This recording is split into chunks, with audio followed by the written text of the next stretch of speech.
Hey, what is going on, everybody? Welcome back to the channel. It's MCKOOKIE.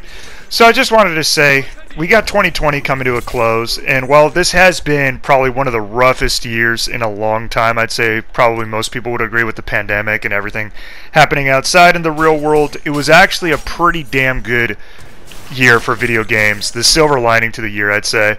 And in this video, I wanted to touch on what my personal top 5 favorite games were for the year. Since this is going to be my last video of the year, I'll be catching you guys in 2021 on the next upload.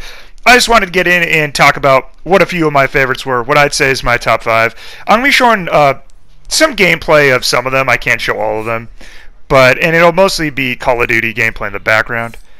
I think if you had to sum this year up in general, you could probably, if 2020 was a video game, it'd probably be Black Ops Cold War multiplayer, I would say. But anyway, I'm just going to get right into it. Rounding out at the top 5 at number 5, and this might surprise a lot of people, is going to be, for me, even though it's early, it's going to be Cyberpunk 2077.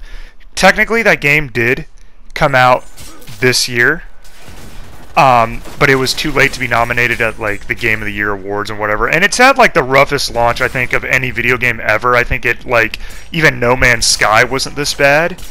So what I have to say about Cyberpunk is that I actually have really been enjoying my time that I've spent playing it so far. I'm on a base PS4, which is going to surprise people even more because that's the one that seems to have the most issues for people. And I have 30 hours played. I'm in Act 2. I have about 5 or 6 hours played of the story. And then I have about 20-something odd hours, like almost around 30 hours in just side missions, side content, bonus activities, that kind of thing. I've been having a lot of fun, but the game is as bad as it looks. I'm not going to come out here and say, hey, yeah, it was, people they're exaggerating when they say that it's not that bad on PlayStation or Xbox. It's pretty ugly. Like, I'm not going to lie, I started up the game, I was pretty disappointed in how it looked. It's got, like, GTA Vice City graphics, which is unacceptable in 2020, and how the developers and their investors, I don't know, like, everybody's pointing fingers at each other as to where the game went wrong. I just think it was foolish for the developers to focus on next gen when they realized, I mean, apparently they were working on the game for 7 years, yet they said that they were working on next gen. So it's like, how are you guys going to get access to next gen when it's literally coming out the same year as your game? Like, I'm assuming they didn't get access to the hardware until, like, what, maybe a year or two before the consoles came out to the public. And let's be honest, like, nobody has a PS5. Nobody has an Xbox Series X. They're, like, really hard to get, especially PS5, because you have all these bots getting them.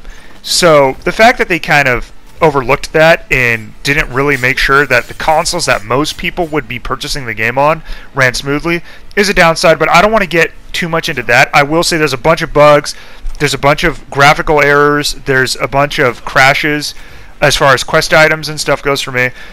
I put 30 hours into it the first week that it came out, and I haven't touched it since just because I'm waiting for patches. And I see a lot of potential in it. I'm just waiting for them to patch and iron out the kinks. It's one of those games where if you haven't gotten it yet, I'd wait for like the true PS5 version or Xbox version, or try and play it on a PC if you can.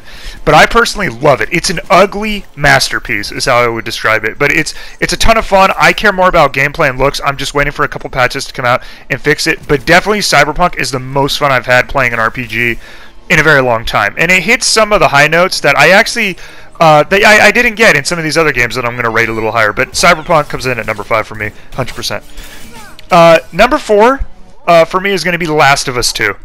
Last of Us 2 also kind of had a bumpy launch, not nearly as bad as Cyberpunk, but like the fact that Last of Us 2 for me pulled off the story that it did with the leaks that came out. Like, I found out the fate of a main character months before the game came out. Like, I saw the leaks on Twitter. They were presented in the worst way possible. They were not completely accurate for the most part, but knowing a major part of the story and going into it, the developers had a hard task for a lot of people who already saw the leaks, including myself, and I think they 100% pulled it off. I think Last of Us 2 had a phenomenal story. I really liked it. You either hate it or you love it, and that depends on how well they stuck the landing with one of the main characters in the game. If you liked that character, if that character grew on you, then you liked the story. If you ended up never caring for that character and you just wanted them to go away, then you probably didn't like the story. Story aside, I think it's one of the best improvements over an original game.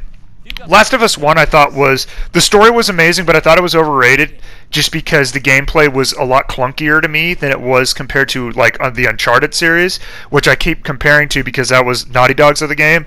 Like, I think honestly Naughty Dog's best game is still Uncharted 2. I still think it's better than Last of Us 1 and 2. But Last of Us 2 really ups the ante. They make the gameplay smoother. There's a lot of really good combat, especially in the later half of the game. That game takes me back to the better parts of the Resident Evil franchise, like Resident Evil 4, when the game was like starting to get into action, but it was still kind of scary and stuff like that. I really like that kind of stuff. I just think in general, Last of Us 2 was a really well done game. I really enjoyed it. The graphics look amazing. Like the fact that Last of Us 2 looks the way it did on the PS4, there's no excuse for the way Cyberpunk ended up looking. Just wanted to say that. But anyway, Last of Us 2, fantastic game. If you guys haven't played it, check it out. It's making my list for number 4. So number 3, it was a toss-up for me. It's kind of like a two-way tie, but I'm going to give it to Ghost of Tsushima for number 3.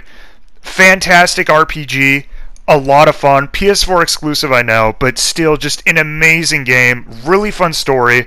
I think I'm in like the last story mission of it, and I put it off to start Cyberpunk. But I'm like 45 hours played. Really fun. Side missions are great. Gameplay is fantastic. I love the combos. I love the bow and arrows, the archery, the parries, the deflects. A lot of really cool skills in the skill tree. They have like different stances for your sword. Just a thoroughly entertaining game. Really well done. Honestly looks amazing, and I love it. And then when I was already super happy with Tsushima, they came out with the multiplayer mode, which just shot this game over the edge. Completely free multiplayer update. You got to choose between 4 different classes. You either had the assassin, who was like the stealth ninja, you had the nomad, who was like the healer, you had the hunter, which was my favorite, it was like the bow archer class, and then you had the regular samurai, which was like the brute force sword fighter. And that was fantastic. I had so much fun doing the co-op missions with my friends, doing a bunch of that. They had a lot of cool weapons that weren't in the main game, a lot of cool like mythical enemies. The main game is more grounded in realism, but the online took it to the next level. They introduced like onis and like Japanese folklore characters, stuff like that, and it was really fun. There was like a bow and arrow where I'd shoot it and it would ricochet off of headshots and ping all these enemies, and you had different ultimates and special abilities. Just Ghost of Tsushima is an amazing game, like fantastic game. All these games on the list, it's honestly hard for me to rate them because they're so different from each other, but they all have in common just really fun games. So yeah, number 3 for me, Ghost of Tsushima. Number 2 might be surprising to a lot of people, but I'm going to give it to Animal Crossing. I loved Animal Crossing. Before that game came out, my Switch was like sitting upside down somewhere in my room collecting dust, and I've never played an Animal Crossing game before, but I got New Horizons just because I heard a couple friends say it's really fun and it's just a chill game to mess around in and play on the Switch. So I got it, and I just went all in on that. Super addicted to that game. I haven't played it since. I check in from time to time for like seasonal updates, but man, I don't even want to talk about how many hours I played in that game. I probably have more time played in that game. I definitely have more time played in that game than all of the other games on this list combined, with the exception of the next game that I'm going to list as my favorite. Yeah, Animal Crossing is fantastic. It was so fun, like building stuff, creating stuff. They had the whole turnip thing where you're kind of playing the stock market. Building stuff on your island and then having your friends visit your island and you showing them what they built. Like, it was just really cool, like everyone sharing their own islands and their own worlds, because it's like, you know, it's a piece of you, as cheesy as that sounds. It's you're customizing stuff and you're showing your friends, and it was just really fun. Like, it was surprisingly simple game that was super fun. Really nice change of pace from, you know, all the FPS games on the market. Something completely different to play, yet something you could still really enjoy and just vibe out with your friends. Animal Crossing is fantastic. If you guys have a Switch, it is hands down a must get for the Switch. Or if you plan on getting a Switch anytime soon, I cannot recommend Animal Crossing enough. I think it's got something for everyone. Like, I'm a big like first-person shooter, you know, gamer, Dead by Daylight gamer, whatever. But I love Animal Crossing. Like, it's crossed the genre for me, and I love it. Can't recommend it enough. Now, my favorite game of 2020, and this is probably not going to be a surprise to anyone. I don't even know if this counts as its own game, but I'm going to count it as its own game because it's so much more fun than the game that it came from, and that's Warzone. Warzone is honestly, for me, the greatest thing that's happened to first-person shooters in a very long time. Warzone has genuinely gotten me excited to play Call of Duty again, and I haven't felt that way since the launch of Black Ops 3, and I've honestly enjoyed this game. Like, Warzone for me, when you ask me the top 3 Call of Duty experiences I ever had as far as multiplayer goes, it's going to always be Black Ops 2 is the GOAT. Black Ops 2 is just untouchable, and then it comes probably Modern Warfare 2, and then I would probably say COD 4 or Black Ops 3. Black Ops 3 was pretty damn good for its time. Warzone is up there with Black Ops 2. It's not perfect, I understand. We haven't gotten a new map. It's kind of hitting that Apex thing where it's been kind of stale on content, and it's got that really annoying characteristic where there's always that one gun that catches on, and because of YouTubers and all that stuff, the entire gaming community that's playing Warzone just so happens to only use that one gun. You know, it started at the start of the game. The M4 was very popular in Modern Warfare, and so then everybody in Warzone, naturally, every gun on the floor when you killed somebody was an M4. It was always an M4. M4 and RPG. That was the Modern Warfare Season 1 meta, because we're now in Season 1 of Cold War. Started with the M4, then I think it went to the GRA, and then we saw, you know, there's probably been a couple other comes. The AMAX came out. That was pretty popular. We had the Kilo meta for the longest time. The last 4 months has been dominated by the Kilo and the R9O, the fire shotgun. I got a bunch of videos and good games on that with using that insane combo, just 1v4ing and wiping squads with that, just insanity. And now it's the DMR-14 and the MAC-10, or you do the DMR-14 with the Akimbo Diamati pistols. All that aside, and the fact that we haven't gotten a new map when we really should have one, there's still parts of the map that I don't like downtown. I wish would get nuked. I don't like downtown. There's just too many camping rooftops and parts of the map that just make it like a death zone for me, and it's just bad gameplay. And they've barely added anything in the form of content to actually spice things up. Like, they added a subway system that nobody uses.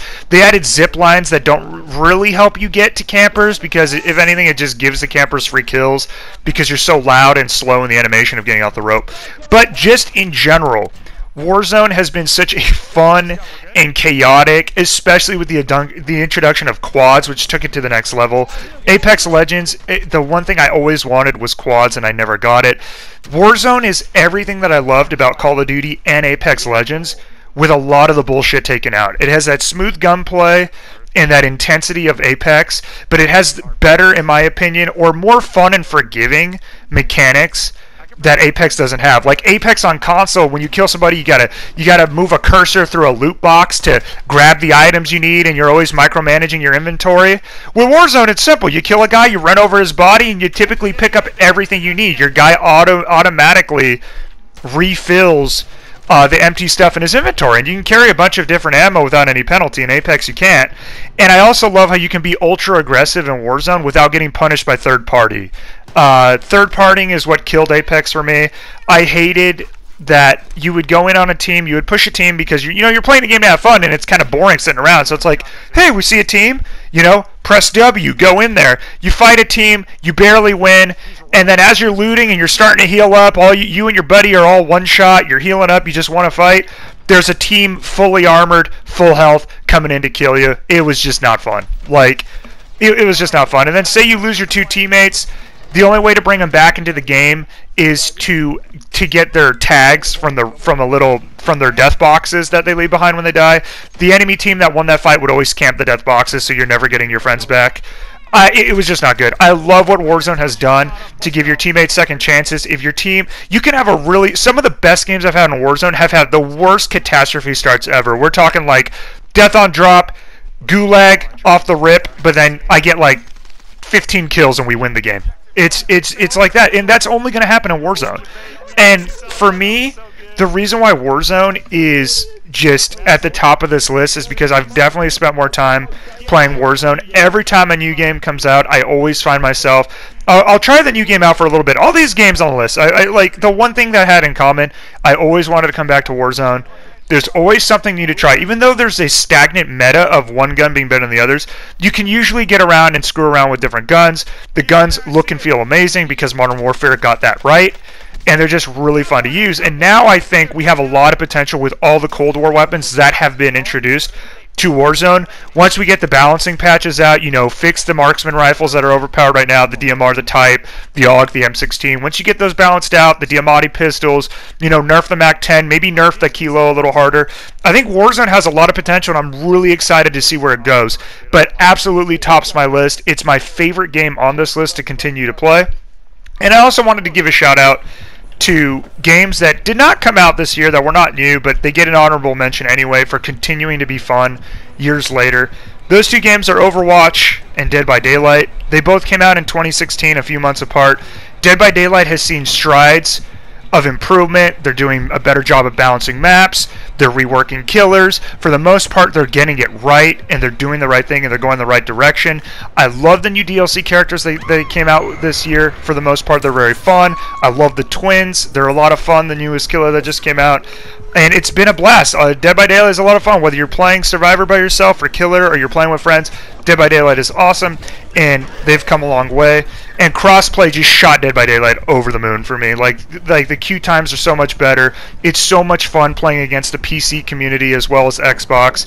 You know, starting to play against a bunch of different streamers and seeing their reactions to playing against me, and I get to see how they react likewise, like live, is really fun to be able to watch games back and see where you made mistakes against certain players. And it's just fun playing against streamers and in general.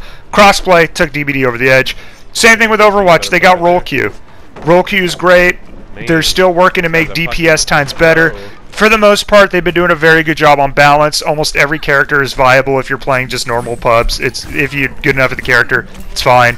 Overwatch is great. I hope they keep supporting the game and they don't just abandon it for Overwatch 2, but I don't think they will. But that's my top 5. Those have been my favorite games that I've been playing this year. I just wanted to give you guys a huge thank you for all the support on the channel this year, and I hope you guys have a very happy new year. Be safe out there, and I will catch you all in 2021. Thank you guys. MCKOOKIE out.